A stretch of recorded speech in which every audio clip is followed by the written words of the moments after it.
भारी उत्साह के बीच पूर्व चेयरमैन अमरनाथ चटर्जी ने आसनसोल नगर निगम के चेयरपर्सन का पदभार संभाला। बधाई देने के लिए लगा नगर निगम में लोगों का तांता। अमरनाथ चटर्जी ने कहा, आसनसोल के विकास के लिए लोगों के सहयोग से करेंगे काम।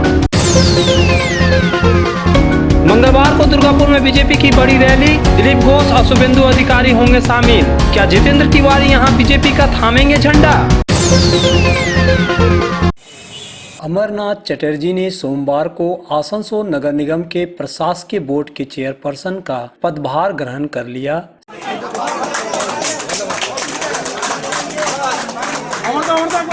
7 बार से पार्षद और तृणमूल कांग्रेस के पहले बोर्ड में डिप्टी मेयर तथा पिछले बोर्ड में चेयरमैन रहे अमरनाथ चटर्जी को चेयरपर्सन बनाने की घोषणा शनिवार को की गई थी। सोमवार को जरूरी कागजी काम करने के बाद उन्होंने नगर निगम के प्रशासकीय बोर्ड के चेयरपर्सन के कक्ष में जाकर अपना पदभार ग्रहण किया। उन्होंने इसके बाद कमिश्नर नितिन सिंघानिया और प्रशासकीय बोर्ड के सदस्यों के साथ एक जरूरी बैठक भी की, जिसमें कई मुद्दों पर चर्चा की गई। चटर्जी को चेयरपर्सन बनाए जाने से उनके समर्थकों में काफी खुशी दिखाई दी। सोमवार की सुबह से उनके समर्थक नगर निगम ऑफिस में जमा हो गए थे। आलम यह था कि जब चटर्जी दफ्तर आए तो उनका अपनी गाड़ी ऑफिस के काफी पहले ही छोड़नी पड़ी। उन्हें समर्थकों ने घेर लिया और फूल मालाओं से लाद दिया।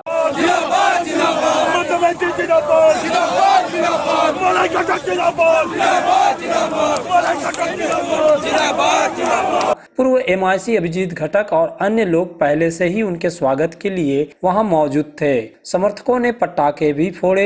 एक जुलूस के शक्ल में उन्हें नगर निगम परिसर में लाया गया। यहां महावीर स्थान के प्रमुख अरुण शर्मा और पुरोहित पहले से ही मौजूद थे।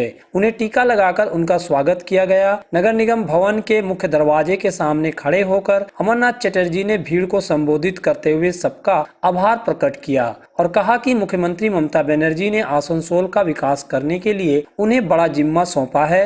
आप सबके सहयोग से आसनसोल नगर निगम क्षेत्र में विकास का काम किया जाएगा। लोगों की जो समस्याएं हैं उसे दूर करने के लिए भी प्रयास किया जाएगा।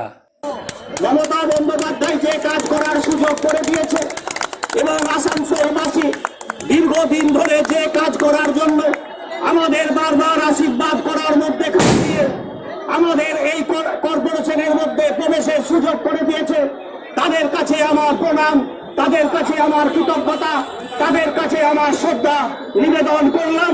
এবং আমি আশা করব আমার যারা কর্পোরেশনের স্টাফ রয়েছেন, যারা আমার কর্পোরেশনের যুক্ত বন্ধুরা রয়েছেন এবং আসানসোলের মানুষজন রয়েছেন, তারা আমাদের সহযোগিতা করবেন।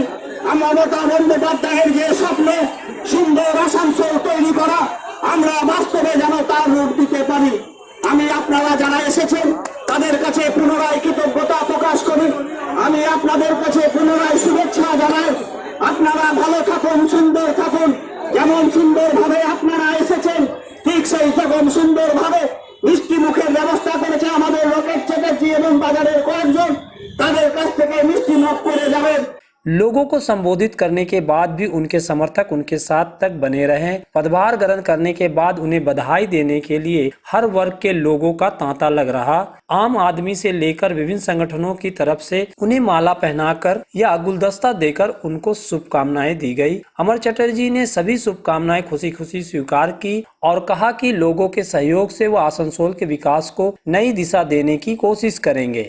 हम लोग को शहर को सफा करना है और हम लोगों को मंत्री और हम लोगों को जो विधायक लोग हैं, जो ADDA है, उन लोगों को जो फंड है वो मलाई घटक जी हम लोगों को जो मंत्री है, नेता है, उन्होंने पश्चिम बंगाल का जो सरकार का माध्यम से जो फंड आता है, ये सब देख के उन्होंने बताया कि एक तो मीटिंग करके एक तो जगह में हम लोग पहुँचाएगा, ये समूचा फंड इकट्ठा करके सारा शहर को कैसे सुंदर किया जाएगा।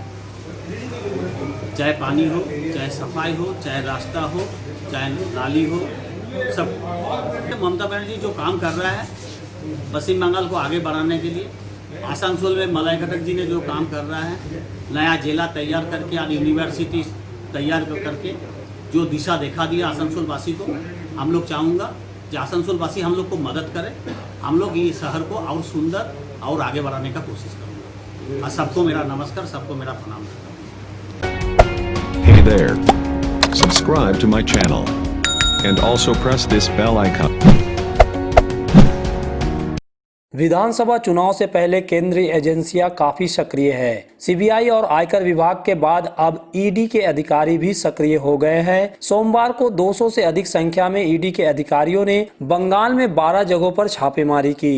केंद्रीय जांच एजेंसी के सूत्रों ने बताया कि कोयला और मवेशी तस्करी मामले में छापेमारी की गई है। लगभग 200 अधिकारियों की टीम ने आसनसोल, दुर्गापुर समेत कोलकाता, उत्तर 24 परगना, हुगली, बर्धमान सहित कई शहरों में लगभग 12 जगहों पर छापेमारी की है। खास बात यह है कि ईडी के अधिकारियों ने छापेमारी के दौरान सुरक्षा के लिए बंगाल पुलिस पर भरोसा नहीं कर करीब 10 प्लाटून सीआरपीएफ की मदद से सुबह 10 बजे ऑपरेशन शुरू किया है। ईडी के अधिकारी कोन्नगर में अमित सिंह और संजय सिंह और कोलकाता में गणेश बागड़िया के घरों की तलाशी ली है।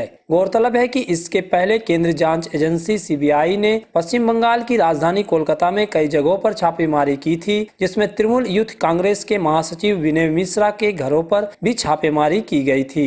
विनय मिश्रा सीएम ममता बनर्जी के भतीजे और सांसद अभिषेक बनर्जी के करीबी हैं। वो काफी वक्त से फरार चल रहे हैं, जिस वजह से सीबीआई ने उनके खिलाफ लुकआउट नोटिस भी जारी किया है। ईडी की टीम ने जिन लोगों के घर छापेमारी की है वे भी सत्तारूढ़ पार्टी तृणमूल कांग्रेस से ही जुड़े हैं। आसनसोल नगर निगम के तत्वाधान में मिशन निर्मल बांग्ला को सफल बनाएं। हमारी प्रतिज्ञा, हमारा गर्व। एक बात सभी याद रखें, कचरा जहाँ तहाँ ना फेंके। कौन सा कचरा कहाँ डालना है अच्छी तरह से समझना है। स्वयं जागरूक हो, औरों को भी जागरूक करें। रिड्यूस, रीयूज और रिसाइकिल प्रक्रिया को अपनाएंगे, सुंदर स्वस्थ आसनसोल बनाएंगे। आसनसोल नगर निगम के ग्रीन और ब्लू बीन का सही इस्तेमाल करें। प्लास्टिक का व्यवहार ना करें। आसनसोल नगर निगम सदैव आपकी सेवा में उपस्थित है। Clean Asansol, green Asansol. जय श्री टेलीकॉम, एक मल्टी ब्रांड मोबाइल शोरूम। अगर आपको लेडीज ब्रांड का मोबाइल चाहिए तो तुरंत आइए बरनपुर के स्टेशन रोड स्थित जय श्री टेलीकॉम। यहाँ ऑनलाइन प्राइस पर हर ब्रांड का मोबाइल उपलब्ध है। सभी कंपनियों से इजी फाइनेंस की सुविधा। तो देर न कीजिए, तुरंत आइए बरनपुर के स्टेशन रोड स्थित Jai Shri telecom, a house for multi brand mobile phone, station road Burnpur. Burnpur শিল্পাঞ্চলের মানুষের চাহিদা পূরণে স্টেশন রোডের সক্ষম প্লাজা ইলেকট্রনিক বিপণির জগতে এক মহা বিপ্লব ঘটিয়ে ফেলেছে তাদের বিপুল সম্ভারে ও অত্যাশ্চর্য বিশেষ ছাড়ে। AC, LCD TV, washing machine, DVD player, micro oven, fridge, সঙ্গে থাকছে এক্সচেঞ্জ অফার এবং প্রত্যেক কেনাকাটার সঙ্গে থাকছে আকর্ষণীয় গিফট। সক্ষম প্লাজা, स्टेशन रोड, बार्नपुर।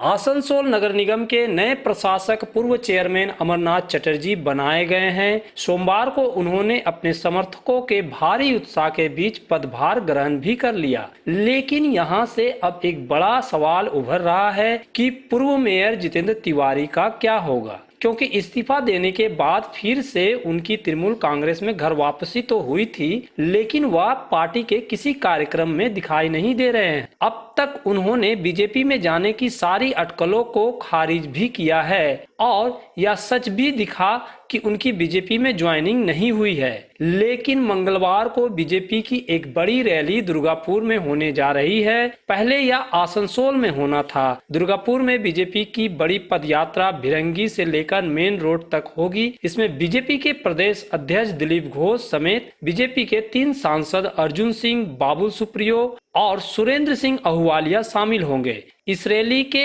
और एक बड़े आकर्षण है शुभेंदु अधिकारी। बीजेपी सूत्रों ने बताया है कि इस रैली के दौरान कुछ ज्वाइनिंग होगी, यानी यहीं से सवाल उठता है कि क्या जितेंद्र तिवारी दुर्गापुर में जाकर बीजेपी ज्वाइन करेंगे। यह सवाल इसलिए भी उठ रहा है कि पिछले कुछ दिनों से फिर से यह कयास लगाए जा रहे थे कि तिवारी 12 जनवरी को बीजेपी ज्वाइन करेंगे। इस संबंध में आसनसोल के बीजेपी नेता कुछ कहने से इनकार कर रहे हैं। हालांकि वे इतना कंफर्म कर रहे हैं कि रैली में कुछ ज्वाइनिंग होंगी। इधर जितेंद्र तिवारी भी अभी चुप्पी साधे हुए हैं। दरअसल करीब महीना भर पहले जब जितेंद्र तिवारी ने नगर निगम के चेयरपर्सन और तृणमूल कांग्रेस से इस्तीफा दिया था तो यह तय माना जा रहा था कि वह बीजेपी में शामिल होने जा रहे हैं। हालांकि उन्होंने कभी ऐसा नहीं कहा था कि वे बीजेपी ज्वाइन करेंगे, लेकिन जिस तरह से उन्होंने मुख्यमंत्री ममता बनर्जी के करीबी फिरहाद हकीम पर आसनसोल को केंद्रीय फंड से वंचित करने का खुलेआम आरोप लगाया था, उससे यह संभव लग रहा था कि उनका बीजेपी में जाना तय है। लेकिन ऐसा कुछ नहीं हुआ। उल्टे उनके खिलाफ केंद्रीय मंत्री बाबुल सुप्रियो समेत दूसरे बीजेपी नेताओं ने मोर्चा खोल दिया, जिससे वहीं कहा गया कि इस वजह से ही उन्हें बीजेपी में एंट्री नहीं मिली थी। इसके बाद के घटनाक्रम यही रहा कि जितेंद्र तिवारी एक तरह से राजनीतिक अज्ञातवास में चले गए। कई लोग उनके लिए यही कह रहे थे कि न घर के रहे न घाट के। तो ऐसे में अपना राजनीतिक जीवन बचाने के लिए कुछ लोगों का यह तर्क है कि बीजेपी ही अब उनके लिए एक उम्मीद है। अब देखना है कि जितेंद्र तिवारी के लिए मंगलवार का दिन कैसा रहता है।